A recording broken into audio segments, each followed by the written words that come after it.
Are you poor or are you broke? You may think that's the same question. It's not, and the difference will cost you everything if you don't understand it. One is a number. The other is a choice you make every single day. Let me separate them for you. Here's what nobody tells you. Being poor has nothing to do with money. You can have money and be poor. You can have nothing and be building. Broke is a location. Poor is who you became when you stopped trying to leave. This isn't motivation. This is a reality check. Let's strip it down.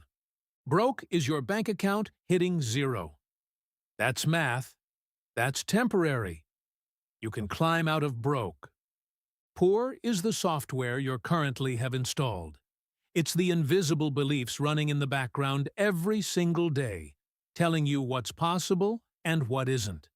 It's not about money. It's about identity. The poor mind hears, "You don't have it," and stops. Case closed, forever. The broke mind hears, "You don't have it," and asks, "How do I get it?" Two different people. Same account. Opposite lives. Let me show you how this plays out in real life. Hand someone with a poor mind 50,000 euros. No strings. Watch what happens. New phone, new clothes, new friends who suddenly like them, a financed car, because 50,000 wasn't enough to look rich, so they borrowed more. Loans to family that nobody will ever repay. Vacations, upgrades, stuff. Not one asset. Not one skill learned. Not 1 hour spent asking, "How does this compound?" 18 months later. Gone. All of it. And here's the trap. They're now convinced money doesn't stick to people like them. The windfall didn't fix the pattern. It accelerated it. Now flip it. Take someone broke. Actually broke, who's been learning on the side. Reading. Building something small that nobody claps for. Their problem was never their head. It was fuel. Hand them 50,000 euros. Tools. Equipment. First hire.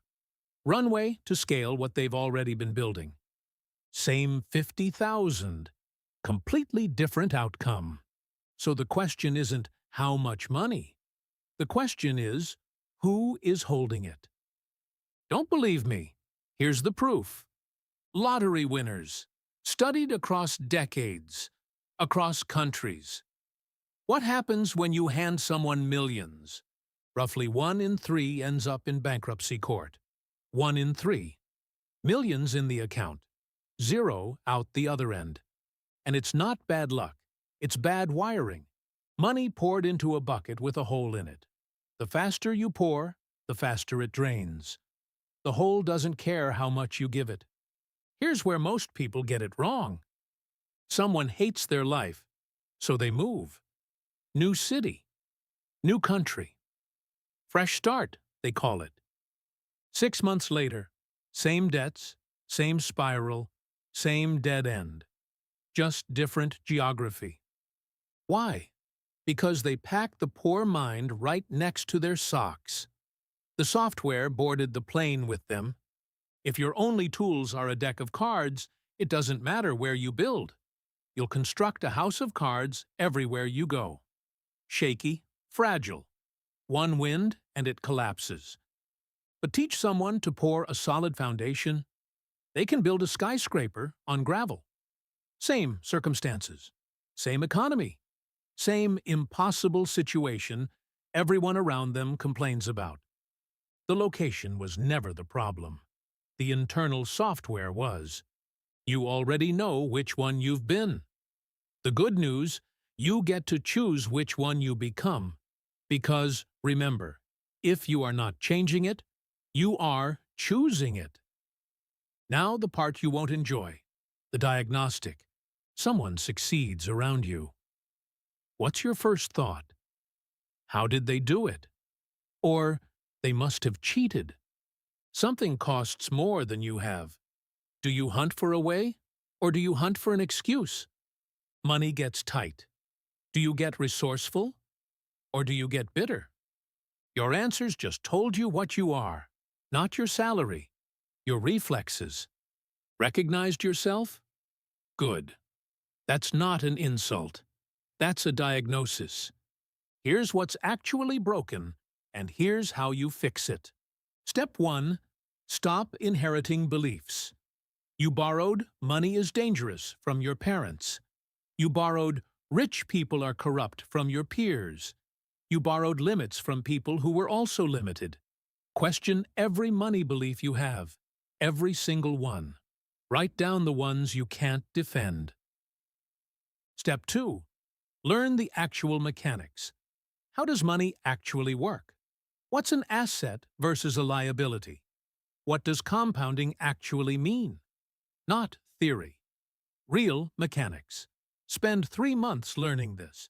Make it so small you can't talk yourself out of it. Step 3. Stop being a battery. A poor mind with money is still a battery, just a bigger one. Charged. Plugged in. Being drained. A builder's mind compounds. Which one are you building right now with the resources you have? Step 4.